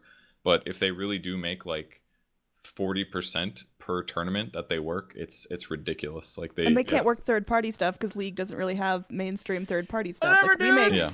all our income, or most of our income at least, from online grind and third-party lands. And if you can't look forward to that, if you're just working LCS, and Riot literally owns you. Yeah, casual game, casual income. Fuck them. You want to play a real game, then you get real money, baby. Well, that's life. Jesus. Well All said, right, tone Slacks. it down there, well Boston. said. Hey! All right, gang. So anything else about AnneeDroid? Should we move on to story time and wrap this bad daddy up? Who the fuck is Anna? What? Hope he gets his money. Hope he wins a lot on OG. That's Well said, Purge. SUNSfan, did you remember that hyped story from a month ago yet? I did, and then I realized it's not a very good story. Are you kidding me? I'm just After all glad you this? remembered it. I thought it was gonna be That's like true. taunted by this unknown. So what was the No. illusion that made you think it was such a great story that it No, needed to be? Okay, it's one of those things that in person it's fucking hilarious, but when I was thinking about how I would tell this story, and it just doesn't seem funny at all. Slacks could have done it. Honestly, maybe I'll give the story to Slacks, and he can pretend it's his story and make something good out of it. But Wouldn't be the first time, right, Slacks? That's what everybody What on are Reddit you says. talking about, dude? yeah, I never you can make take up my anything and make it stories. a successful meme. It's I don't know, true. all your stories revolve around poop. Not this one. Deep Not into this Bodily it. fluids. Yeah, definitely. There's no bodily fluids. Whoa! Last That's a night deal. I was kidnapped. Don't. Oh, tell I was that. That also is- shut up. kidnapped. Shut up. That's private. That's private. How you don't want the world to know about your Don't tell anyone what happened. your private Okay. pastimes? Okay. Well, now you have to. Oh. Oh, Fucking well, contradict the audience. Oh. Andrew and I were sitting on the couch, just relaxing. It's like 10:30 at night. We're watching have a some- Seth Rogen movie. We're watching a movie. Andrew's like which under a Seth Rogen blanket, movie? almost asleep. Super bad. Ooh, nice. Classic. And I get a Skype message from Slacks. Let me just pull this up on my phone here so I can quote exactly word for word what's going on here. Here we go, Sir Action Slacks. Wake up, we coming to get you. It's time for cookies. It's 11 o'clock at night. 45 minutes later, we hear a knock at the door.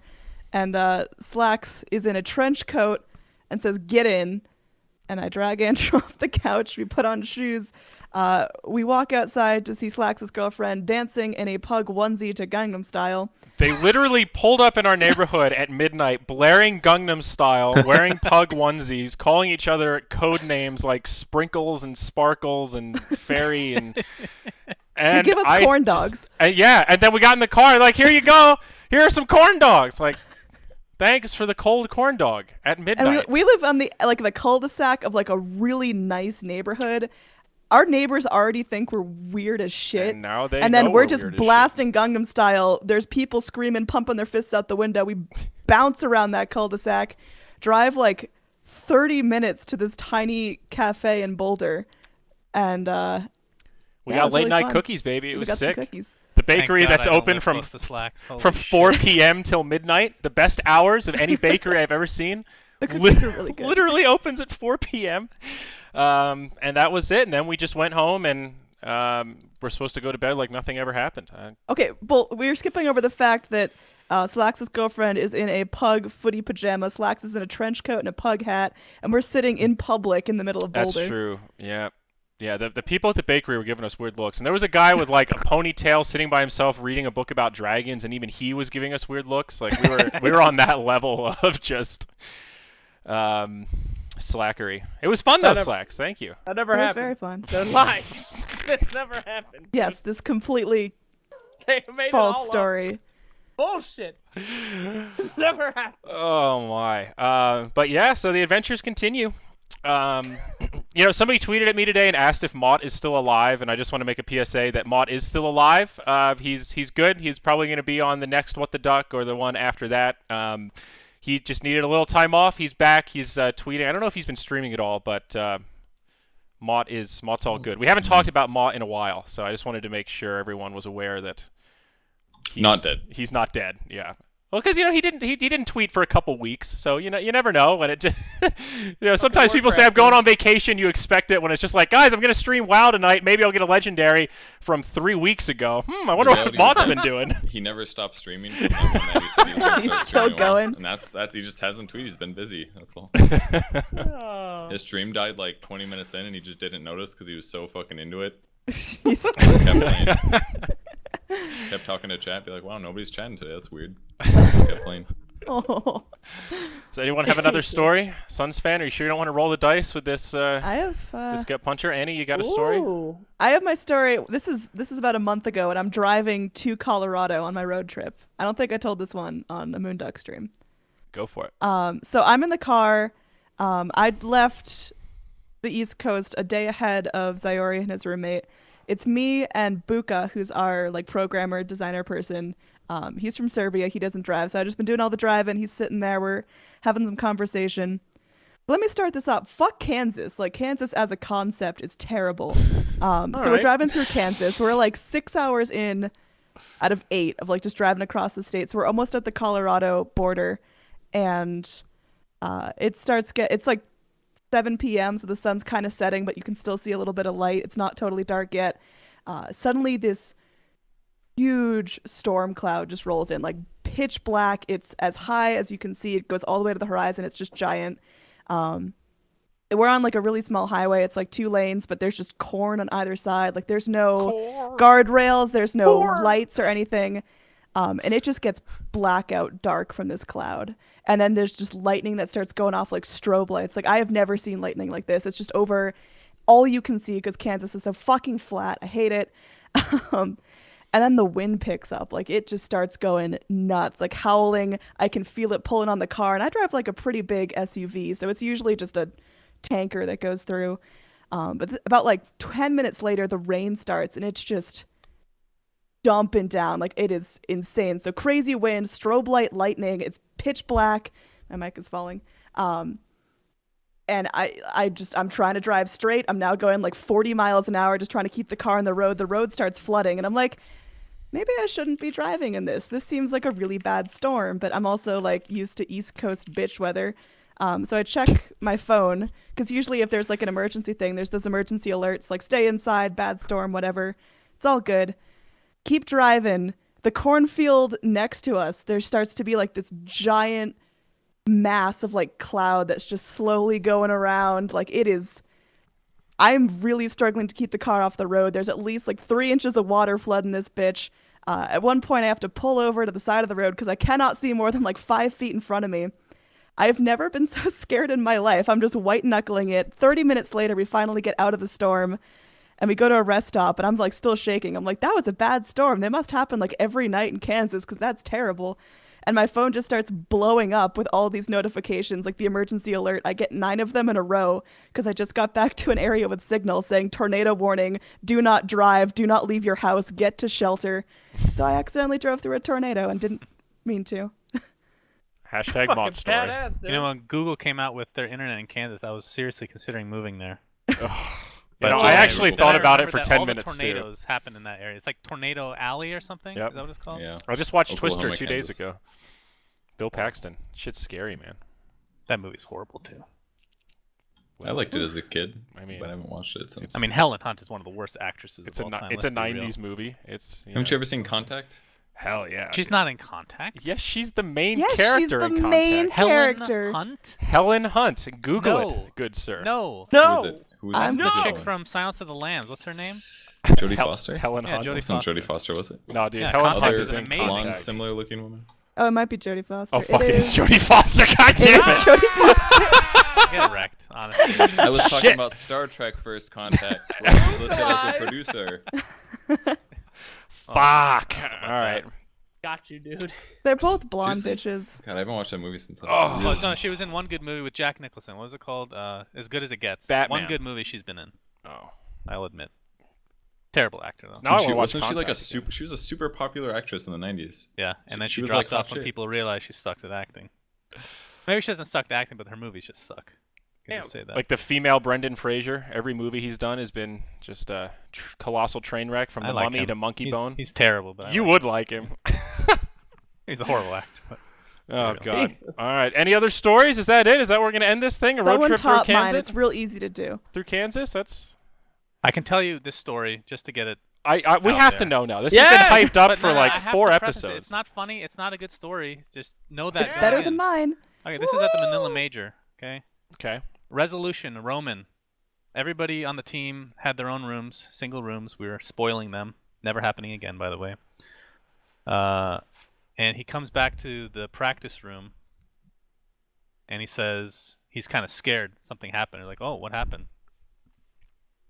He was taking a shower, and on the mirror, like when the shower gets really hot, it fogs up, right?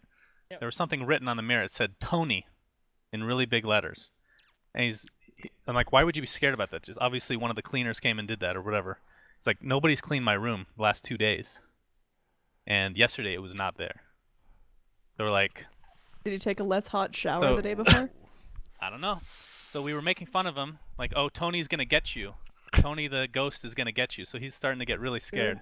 This is mostly the Good. players saying that, not me, obviously, since I'm a good person and all that. But obviously. Yeah. a few days later, because we were there for a long time, he's a good, clean boy. He wakes up really early, does sit-ups in front of his door, and then he's been doing sit-ups every day, right? And then one day he notices there's little tiny baby handprints on the door, and then a face print as well. And he takes a picture of it. This is why I didn't want to tell the story originally, because the picture looks fucking freaky. I'm not gonna lie, it looks really freaky. So he comes back, freaked out again. We start making fun of him that Tony the baby is gonna get him now, and we're forced to get him a brand new room. That's the story. And then the hilarious thing, this isn't part of the story, but the hilarious thing is the next room we got him is on the shittiest floor of the hotel, because remember it was under construction. It was That like was all with all dark. the noise, right? Yeah, he was like the only person on that floor, I think. It was all dark, damp. It looked like a different hotel completely. But he was happy because Tony the baby wasn't in there. So. So you ever solved the mystery? Why Tony was written on the mirror? Just No, I mean Guaranteed a originally we baby. called about the Tony being written, like we called the receptionist, and they said nobody's cleaned the room.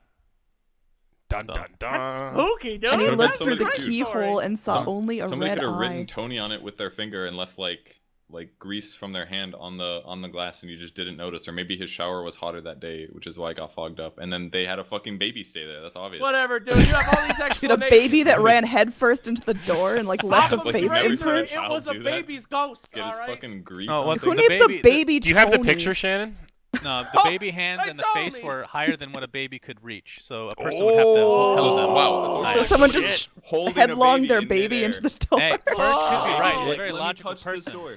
You know, he's a very logical, but it could have been a Logical. baby named Shit. Tony. It was Okay, a ghost. no one names Okay. kids Tony. That's a myth. Hey, Tony. Baby Tony. Like, he's so cute. We named it Tony. I'm gonna name my fucking kid Tony after this story, dude. And then he's gonna go back in time and hunt Roman. Poor Roman.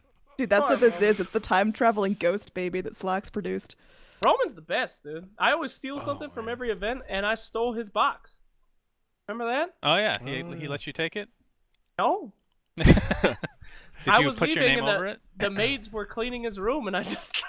Oh, I see. still So got it was it. already gonna He used our production computer for a little while. He's got good taste in music. I've been rocking out to the electronica mix that he No, downloaded. that's Weehaw. Oh, Yeah, we got Weeha's computer. Oh, All yeah, his yeah, you're right, bookmarks it are was fucking weird. Yeah, Either he way. watched a lot of porn, I'm sure. good taste in music. There's some pretty interesting bookmarks, but Oh my God, he's actually got it. Wow. You should tweet that, Slacks. Tweet it at Roman. Yeah, that's a cool What collector's was piece. inside that? Resolution. Tweet that at inside that, Roman, Slacks? Slacks. Ah. You remember should know. this? Hey, remember this? It's me, Tony. It's the box that came with all the jackets, player jackets at TI. He That's a nice broke it, box. dude. It is a broke nice it. box. They're engraved and all that stuff. It's nice. Yeah, yeah. Good stuff. I just Can wrote we- my name over his. Can we go back to Helen Hunt for a moment? I'd like to Yes. point out she won like multiple Golden Globe Awards. She's won an Emmy. Good shit like that. She won an Academy Award for Best Actress. Isn't that like a what the fuck? She's Oscar or whatever? objectively good. I guess. Dude, she's won and been nominated for a lot of things. The That's one super person, neat. yeah, that's literally an Oscar. You hear that, She has, Shannon? she has a fucking What? Oscar for Best Actress. You fucking. I hater. know she does. It's a no. That's the like I said. The one good is for as good as it gets, right? Yeah. Okay, what's the argument here exactly? So I said one good movie she's been in. And outside of that, it's all. She got nominated trash. for Okay. Best Supporting Actress in 2012, but she didn't So win. the way it works in the Academy is once you win an award, you get nominated the rest of your life. You can be in the biggest pieces of shit and you'll get nominated. Wait, is that But- actually how it works? So saying I've No, been I'm just nominated. making that I don't up. trust you. I'm just saying she's. Okay, I didn't mean to say she's a terrible actress. I just hate the movie she's in because she chooses terrible movies to be in. All right, I have an addendum. Is that what it's called? An addendum? Yes, to an the addendum. story? Nikki just reminded me the most hilarious. Okay, this is why it was so funny. I fucking completely forgot about this. All right, so during this time where everybody's making fun of Roman for this ghost, Tony, right? Weehaw, his room is right, like, all the rooms are right next to each other for the most part. And Weehaw is, like, Roman is kind of scared, right? He's like, it's kind of weird, but he goes and sleeps anyway. Weehaw's fucking terrified. He's not even in the same room. He's fucking terrified that this ghost is going to get him. He has to go sleep in Soxa's room. They room together, even though we bought them singular room because he's so fucking scared of this ghost. That's the hilarious part. So Omar is actually the little bitch of this story. I completely forgot about that. Omar is super scared of ghosts. I didn't know that. He didn't strike me as the superstitious type. Ghost, dude. You don't gotta be superstitious to be scared of a fucking Oh, ghost. here's the thing. I guess that's Purge. true. You're not superstitious at all, right? Nope. If you went to what's considered a haunted house, do you think that you would be scared? I mean, if you put me in a dark place with a bunch of old shit and spider webs everywhere, and yeah, of course I'm gonna be uneased, but it's not gonna No. be because of superstitious well, that's- reasons. No, what if you knew for a fact nobody's living there, like no human, other than you and like a couple other people staying there? Do you think you would Okay. get freaked out by any of Wait, the supposed haunted Do you mean stuff? like a haunted house, like a real house where you're going on a ghost tour, like one of No, those no, no, rides not where like- it's like not a like no, not like a setup, like a legitimate, like a family was murdered here and there's been sightings of ghosts. Okay. It's considered a haunted place. Like for example, correct me if I'm wrong for those of you that know more about New York than me, but in New York, I think you I have live to there. you have to reveal the fact that your house is considered haunted in order to sell it or something You like do. that, right? You have to Ups- disclose it's, it. I believe yeah. not in the city, but in the state of New York, you have to reveal if there was a murder or if it has had paranormal sightings. Right. Yeah, So that's a real Purge, thing. do you think you would get It's scared? the in any dumbest shit I've scenario? ever heard. Who passed that law? Fucking don't people know. that are It's probably scared of But it ghosts, is man. real. Does anybody believe in ghosts? Other than than Slack? I believe there's something I- going on. I'm not like a hardcore like there's a ghost. It looks like a fucking spooky thing. Like I don't. I'm a ghost. So I don't You want to best believe in start ghosts. believing in ghost stories. You're in one. Slacks has been dead for like 16 years. Just a I rotten am a corpse. ghost. The house that I was born in, my parents claim was haunted by a little boy that was like maybe 10 or something that wore like Civil War era clothes. Both my parents are veterinarians, like have doctorate degrees, like they're not superstitious folks. I don't remember it, but they claim like when I was a kid, like when I was like 2 or 3 or whatever, there were like times where I would wake them up at night and say like I saw like a boy in my room that fit like a vague description of like what they thought they had seen. I don't personally remember any of it, but I feel like my parents share this story of me as an instrument of as to why ghosts are real, but it's weird. A fucking horoscope. Yeah, it sounds like Damn. BS to You me. said one thing, like little kids say shit like that all the time. I know. From what That's- I've read But that on Reddit. still, they claim, both my parents independently claim when they were in the house alone, it's like they hear clanking, it's like, I know this window's shut. It's like the typical ghost shit that is, not tangible at all and completely circumstantial. It's a lot of shit that makes noise. In the I don't house, buy it. like- I don't want to buy it. When I was mean- a kid, lived in a house. There. Last people that moved out, they moved out because the father got arrested or something for like child molestation or some shit. But every night I'd sleep in the basement, right? And I started sleepwalking all of a sudden. I don't know why, but I was like 10 years old in the basement. There's no lights on. Every time I'd have a light on, we'd have night lights because when I slept walk, I wouldn't sleepwalk if there was any lights. Night lights would go out and I'd sleepwalk, right? I'd always wake up in the bathroom, of the downstairs bathroom, and I'd just be standing in the middle of the bathroom for no reason. Anyway, this happened for like months, right? One day I'm in my bed and I hear this huge crash in the bathroom. The ceiling tiles give out. These trash bags fall down, and they're all full of 1970s pregnant women porn. There's no way this is real. It's real. I don't know. This is not real. You're fucking us around. 1970s pregnant porn. Pregnant Is that women, even a just like thing? trash bags full of 70s pregnant women porn. That's read not a thing, Slacks. It was real. It really happened. You could ask anybody. Ask. You and the other you, like, Yeah, let me ask could all ask those my 70s family, porn dude. mags. Oh my. Trash bags full of pregnant porn, bro. I thought you were gonna tell your other ghost story. I was No, excited. that one's too long. He's told that on stream, hasn't he? How Was do you that only make in this person? Up? I'm not making it up.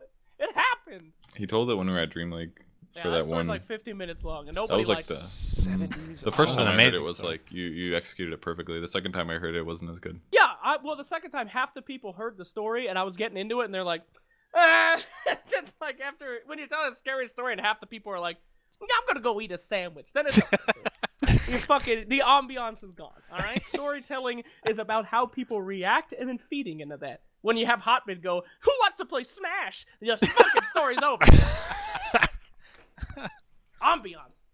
Can't Can we argue end with this you there, fucking Slacks. episode? Are we done? All right, I think we're I'm done. like- No, that's it. That was evolved into a wild story time, in theory, crafting about ghosts. I mean, what more could you ask for, Ghost, guys? dude. That's good. So, we usually end these with like announcements and shit coming up, but we got a little bit of a quiet period here. WESG is in Canadaland. the next few days. Well, Canadaland, but everybody knows about that, and that's not for another 5 weeks or so. So the hub might be the next big thing that we're really involved with. We've got a little bit of the Royal Arena coverage, some Tier 2 EU stuff over the next week or so, but that's about it. So another What the Duck in the near Whoa. future. Hey guys, Hi, Slacks. for no reason, check out Dreamleague next week. Bye. Okay.